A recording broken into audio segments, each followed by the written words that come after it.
नमस्कार दर्शक बंधु स्वागत करुच्ची आर्यन ब्लॉगर आउर एक नूतन वीडियो को।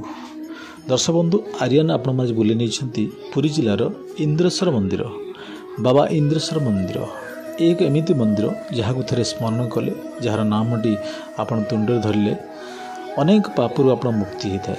ये महादेव पूजा करा जाए।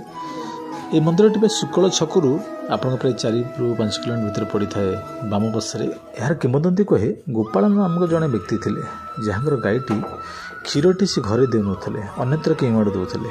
तो गोपाल बुली बुली जाए पहुँचते क्यों जगह क्षीर दौर गाईटी देखिले उईहुंका पर क्षीर दौर से देखिले जे गोटे सर्प अच्छा गाईटी क्षीर दवा समय से देखी पर से घर को गाई नहीं आसते। तो प्रभु महादेव स्वप्न दशा होता गोपाल को कहते गोपाल तुम्हें एक महादेव भव्यपीठ निर्माण कर एवं ये मंदिर नाम रख बाबा इंद्रेश्वर से नामकरण होता बाबा इंद्रेश्वर मंदिर।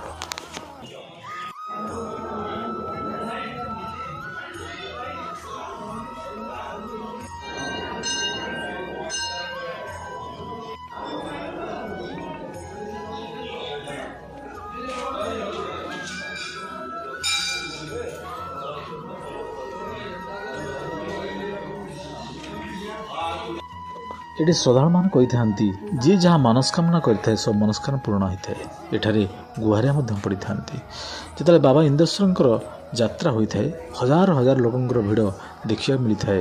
ये यात्रा होता है जंकियागढ़ से पर्यंत एक मेलन को प्रभुंर यात्रा होता है।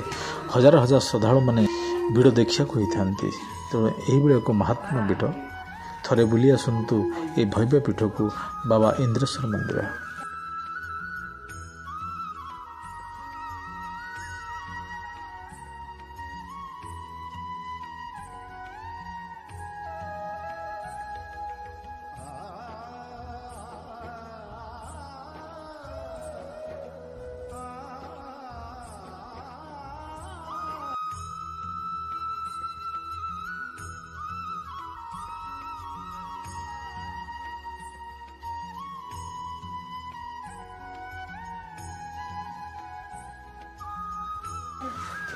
मो प्रिय दर्शक बंधु यदि वीडियो भल लगी लाइक कमेंट शेयर करें भूलिए नहीं।